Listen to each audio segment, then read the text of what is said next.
So here we are. It's pouring down, fortunately. So I'm on a floodplain right now, which is an ideal place for anybody to practice fires, simply because if it rains like this in a few hours, this place will be flooded and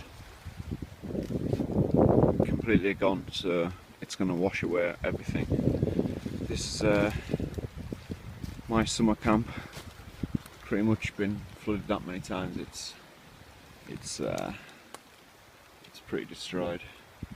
That's my fire over there. Well, what's left of it. See the stoneware. But over here, it's this is why it's a summer camp and not a winter camp, because it floods, obviously.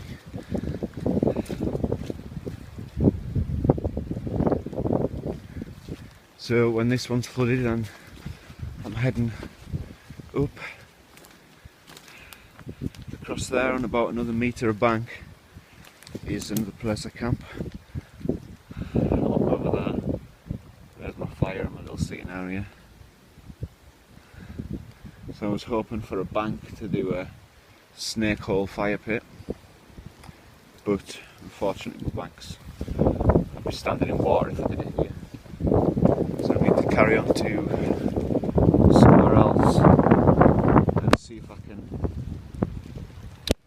find a bank for my snake hole fire pit.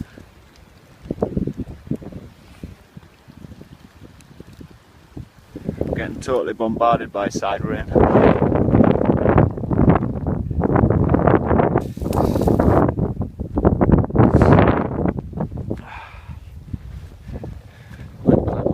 See what's in this area, because there's quite a large woodland on this side. Large but thin, I think it's a young one. Okay, so I found a perfect place for my snake hole fire pit after about an hour of looking. So I've dumped my kit, and this is the bank I'm using here. There's a small step in the land, I think right the way around. So I'm going to go in right there. Put the chimney through on the top. It's going to be epic.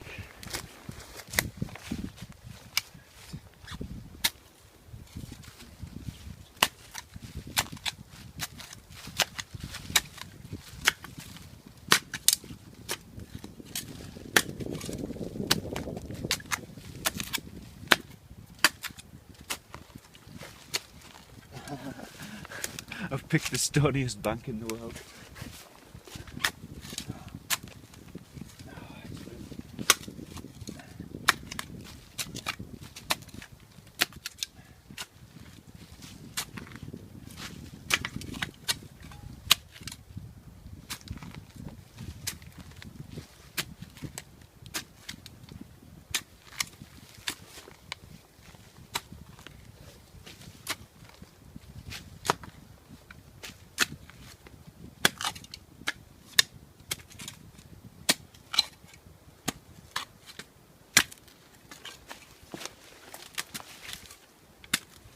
It's like hard clay.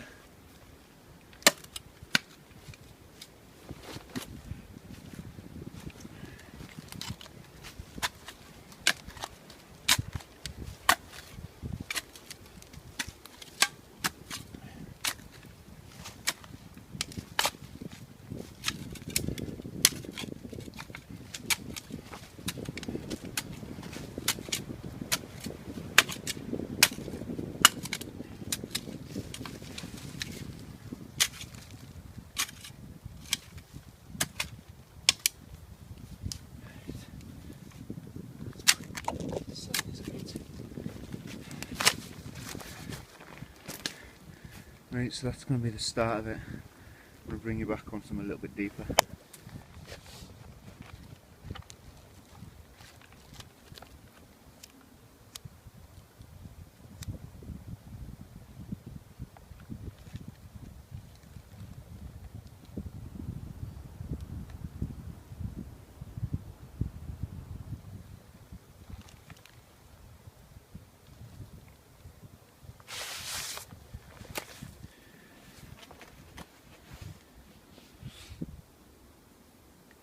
be adrift in no time.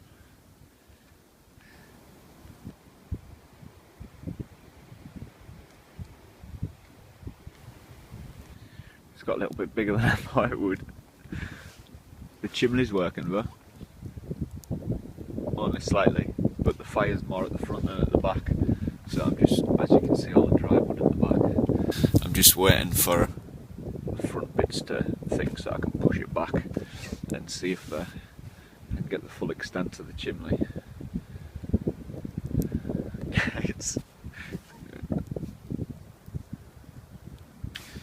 So this is going to be my Christmas dinner.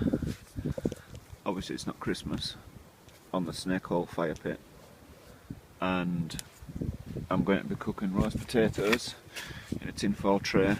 They're covered in lard, salt and pepper. Got my turkey breast, again inside a tinfoil tray. But underneath this, I'm going to pull it out and put some carrots just on the bottom of the tray to lift the turkey off the actual tray, so that if I do mess up with the heat rotation, at least it's the carrots that get burnt and not my turkey by the heat through the bottom of the tinfoil tray. So it's like a raised platform, so it doesn't get direct heat from the actual tray. The roast potatoes, we want that because we want them to roast and we want this to cook in the centre. The carrots and Brussels sprouts, so I can cook them in the same pot. I've got the carrots almost identical size to the Brussels sprouts, so they'll cook at the same time in the same pot, so I'm not got an extra pot on the go. So I'll wrap this in tinfoil, put them on each side. I'll show you that shortly, and this will boil. I'll bring you back in a second when I'm preparing the stuffing and the sausage and streaky bacon rolls. Right, so what I've got is my stuff wrapped in tinfoil, my watering veg, my fire hole pretty much sorted. I'm going to put the turkey on the hottest side, which is this side. So as you can see, this side is hot ash, the middle bit is partly flame. So I want this on hot ash for turkey because I want it to slow cook for a long period of time. And the roast potatoes I'll put on the other side, which I've managed to section off to hot ash, and the centre I'm going to have for flames. Sausage I'm going to put at the back, and I'm going to use this front bit here to boil because there's still sticks on there to burn. So I'll show you closer in a second. Right, so the fire, as you can see under here, it's hot embers, hot ash. This can be turned halfway through the process so it gets equal heat on both sides. Roast potatoes, again, hot ash. So because this is just a wall and there's no heat direct coming from this, not a lot, so I'll turn them again and I'll rotate the whole thing out. The flames are in the middle because that's what I'm going to boil on, and hopefully get another little bit at the back there for some sausages, and then I'm going to build this whole thing over the top with wood so that it gets heat from the top as well as all four sides. And the rotation of the meat between each pile of wood. So for the sausages, we're using streaky bacon again. And we're just doing whole sausages, wrapping them up in that bacon.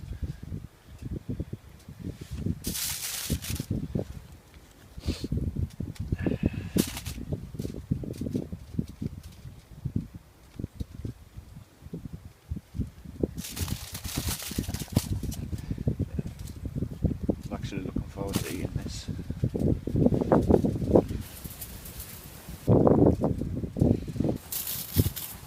Yeah. And we're just passing them up.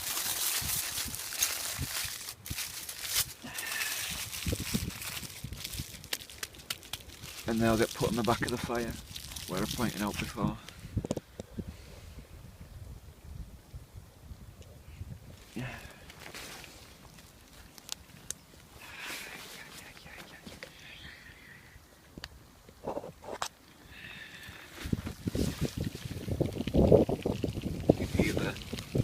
potatoes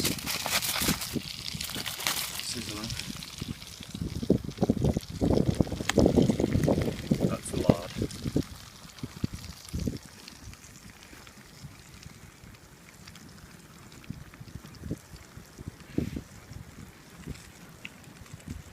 So I've got sage and onion stuffing from Tesco's. All you do is you add warm water to it and it'll go into thick stuffing, and then I'm going to wrap it into a sausage and roast it so the outside of the stuffing is nice and crispy. So there we've got our stuffing. Just wrap it in tin foil, make it into a sausage. I'll show you that in a second. It's getting quite windy. So sage and onion stuffing. You're just going to roll it, pushing the edges so it's in the shape of a sausage, so that when you unwrap the tin foil you can just cut it like a sausage. And then just twist the ends to tighten it up.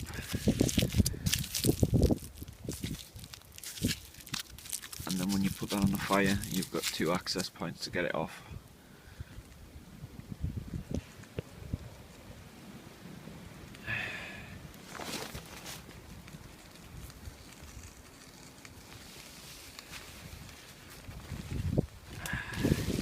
So that's everything on the fire. Turkey, roast potatoes, you can hear them sizzling. Sausages, stuffing, all that's left to do is the vegetables, put them on. They'll go in the centre here once I've put on some wood and burn them down a bit. Have that here, my veg, and then my gravy to do, which is the easiest part.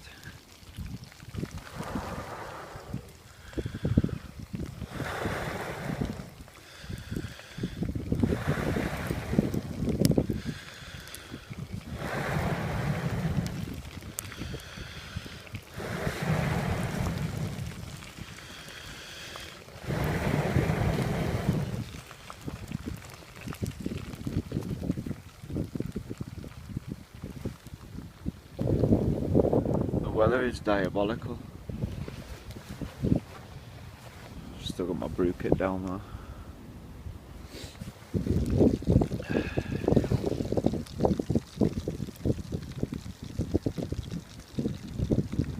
Chimney's working awesomely, but there's still a lot coming out the back because the wind's getting underneath it and pulling it thing.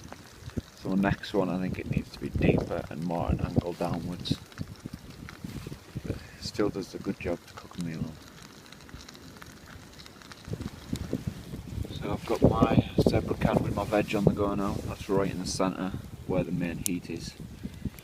I've shifted along the ashes underneath so that the turkey and roast potatoes get a little bit of refreshed heat. And I've lost my sausages. I've lost it, so they're behind right at the back. It seems to be too hot for even me to get my hand in to get them out, so that's the reason I give them an extra thick layer of tin foil, but the stuffing I've moved right to the back corner with a stick, so we're good.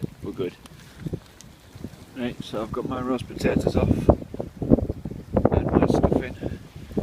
Still got the sausages and the turkey on. They'll be coming off in a second, and then I'll be plating up. And I'm just going to hoy a pan on for some water for some gravy. So that'll be my meal almost finished. Turkey is almost totally done. Carrots we saved the bottom from burning on the heat of the fire.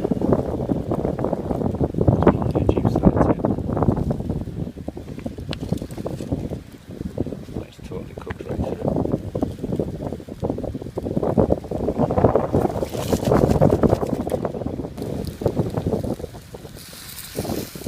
Totally cooked. That is awesome.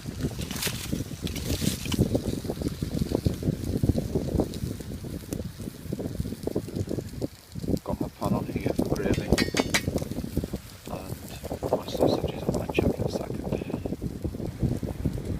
There we go. We have the turkey, sausage rolls, stuffing, roast potatoes, have gravy, coal fire pit, which is totally burning right now. Brilliant. It tastes totally amazing. Oh, that turkey's so juicy. Outstanding. I totally sat my vegetables to one side and forgot about them in the pot. So I've just added them now. Still amazing vegetables. Carrots are cooked perfect, so the mushrooms.